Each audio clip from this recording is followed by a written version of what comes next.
Avoir constamment des idées pour votre contenu. Si vous me connaissez sur Instagram, vous savez que j'adore écrire de contenu, j'écris beaucoup de contenu, je crée beaucoup de contenu, je suis une créatrice, je suis un peu artiste, donc j'adore, que ce soit des articles, des blogs, des emails, des posts, des reels, des vidéos, j'adore tout ça. Et en plus, puisque je parle des choses que j'aime, ça ne me prend vraiment pas d'effort, mais j'utilise quand même des astuces et dans cette vidéo, j'ai envie de vous donner quelques astuces de plus sur comment trouver les idées de contenu. C'est la partie la plus difficile pour beaucoup de personnes.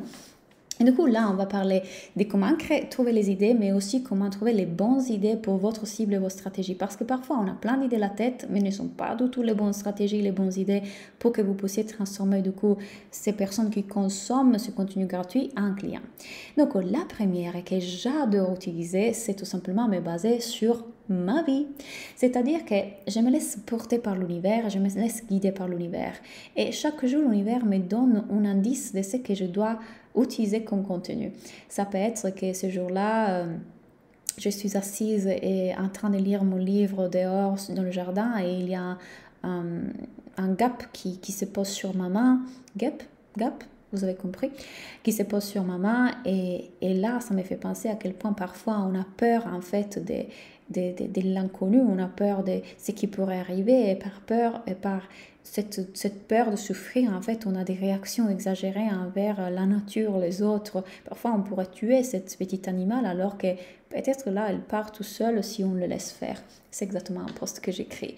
Donc, finalement, Dieu m'offre des contenus tous les jours.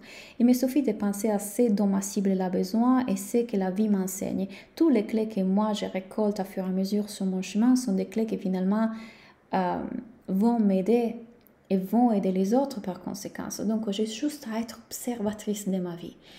Moi, je le dis comme ça, je suis observatrice de ma vie. Et puisque je observe ce qui se passe pour moi, je l'utilise à mon avantage, je peux l'utiliser aussi pour aider les autres. Ça, c'est la première chose. Autre chose que j'adore faire, en fait, c'est de tirer les cartes. Ça, c'est un exercice que je donne dans ma Soulful Business School. C'est mon école pour entrepreneurs de bien-être. Si vous ne la connaissez pas, allez la découvrir. Je vous mettrai un lien ici en bas, mais c'est une école extraordinaire basée sur 4 piliers. Le mindset, le système nerveux, l'énergétique et le marketing de cœur, les actions. Et en fait, dans la partie marketing et les actions, dans ce module-là, dans la partie réseaux sociaux en particulier, je donne un exercice. Et l'exercice, en fait, c'est de tirer une carte oracle. Vous pouvez même ouvrir un livre de développement personnel et en fait, ces cartes, elles vont vous inspirer quelque chose.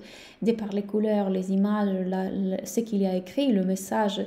Et là, vous allez juste adapter ce message à votre cible. Comment est-ce que ça pourrait parler à votre cible? C'est-à-dire, quel est le message que la carte est en train de vous dire que vous devez partager pour aider vos clients potentiels? Et c'est génial parce qu'en fait, on peut vraiment s'amuser beaucoup avec ça. Donc, finalement, c'est quelque chose de simple, mais qui peut amener des résultats incroyables. Autre chose, en fait, que j'ai fait pour trouver des idées de contenu, c'est de regarder un peu ce qu'ils font les autres dans les réseaux sociaux. Alors, attention avec ça. Et regardez ce qu'ils font vos concurrents. Ça peut être pour certains un déclencheur parce que vous allez vous comparer.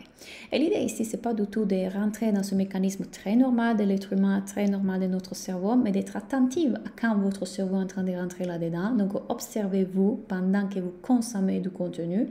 L'idée, c'est juste de dire, regardons un peu ce que ma cible consomme le plus. Donc, tout simplement, quand vous allez dans la recherche de YouTube, de Google ou de même Instagram et vous tapez, imaginons, perte de poids, vous allez voir en fait les choses qui ressortent en première et ça vous donne une idée du contenu qui est le plus consommé. Donc, vous allez pouvoir voir, imaginons une fille a parlé 5 clés pour arrêter de manger du sucre. Et là, du coup, vous voyez que votre cible, vos clients potentiels sont intéressés à ce contenu-là. Peut-être que vous allez écrire le même contenu en l'échangeant un peu. Moi, je dis, basez-vous sur le titre, mais n'allez pas lire ce qu'ils font les autres. Moi, je ne lis pas ce que mon concurrent font. Je lis leurs titres, qui souvent sont géniaux. Bravo à eux. Et du coup, sur la base du titre, je dis, ah super, je peux créer un contenu sur ça. Mais le contenu, ça sort de moi. Jamais je regarde qu'est-ce qu'ils écrivent. Je regarde juste leur titre parce que je veux être fidèle à moi-même. et parce que je crois en moi et dans ma capacité de dire les choses qui viennent de moi. Ok? Si vous allez créer du contenu basé sur le contenu de quelqu'un d'autre, vous êtes en train d'utiliser le cerveau de quelqu'un d'autre. Donc les gens, quand ils achètent avec vous, s'attendent d'avoir le cerveau de l'autre. Et vous, vous êtes en train d'avoir un autre cerveau. Donc attention, et ça vaut même pour l'intelligence artificielle, comme ChatGPT. Si vous allez utiliser ChatGPT pour votre contenu, les gens s'attendent à avoir ce cerveau. Et quand ils vont prendre un accompagnement avec vous, ils se trouvent avec un autre cerveau. Donc il va y avoir un problème. Donc croyez dans votre capacité d'écrire du contenu, croyez dans votre capacité d'écrire le bon contenu pour les bonnes personnes. Il y a des personnes qui ont besoin de vous, votre voix, votre façon de les dire, votre façon, vos idées, vos ressources. Donc fiez-vous que Dieu a mis des messages en vous pour une raison. Si vous êtes en train d'écouter les autres plutôt qu'écouter ce message que Dieu a mis en vous, ça va pas fonctionner. Dieu va dire « Hello, pourquoi tu m'écoutes pas? Je continue à t'envoyer les réponses, mais tu ne l'écoutes pas. Tu vas aller vers un autre endroit, donc c'est inutile. » Donc revenons à nous. Ça, c'est une autre idée. Et puis, autre chose que j'adore faire, c'est tout simplement regarder un peu les expériences que j'ai eues dans ma vie. Donc là, je vais regarder plutôt dans le passé. Et j'adore faire du storytelling. Donc si mes clientes, par exemple, leur but, c'est de créer une entreprise prospère, une entreprise qui leur permet de vivre le style de vie qu'elles désirent, d'avoir des résultats dans leur entreprise, moi, je vais regarder tout mon parcours d'entrepreneuse. Je vais regarder mes challenges, mes erreurs, mes réussites, comment j'ai fait au début ça, comment j'ai créé un programme en ligne, comment j'ai fait des lancements, comment j'ai créé du contenu. Donc, forcément, je vais leur raconter une histoire. Donc là, c'est vraiment du storytelling. Je leur raconte l'histoire de comment je suis arrivée à faire ça. Et le storytelling, c'est hyper puissant. Les gens adorent les histoires, les gens se reconnaissent dans vos histoires. Ce sont mes posts les plus likés quand je raconte des histoires, que ce soit de quand j'ai vécu au Mexique, de quand j'étais en France, de quand, même dans mon compte de coach en relation. Si vous ne savez pas, j'ai aussi un compte en coach de relation. Là, je raconte beaucoup des histoires sur mon partenaire, comment on s'est connus, comment j'ai vécu au début, l'anxiété relationnelle que j'ai ressentie, les peurs. Et donc, les gens adorent parce qu'ils peuvent se reconnaître. Et en plus, vous vous placez en tant qu'experte, vous démontrez que vous connaissez très bien la problématique. Donc, j'espère que ces idées vont vous aider, vont vous plaire. La chose principale, c'est toujours amusez-vous et rappelez-vous que Dieu est en train de mettre en vous des messages et si vous êtes à l'écoute, vous ne pouvez pas vous tromper.